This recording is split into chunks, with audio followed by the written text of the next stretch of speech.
This is the nature of the unenlightened mind.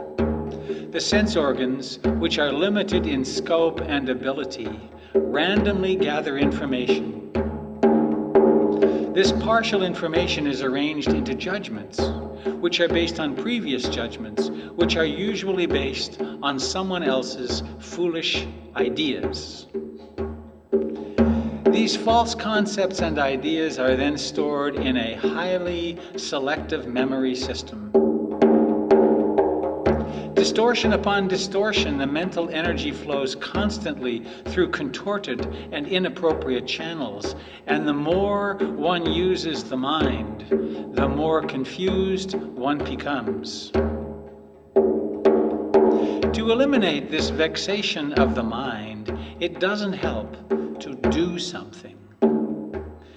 This only reinforces the mind's mechanics.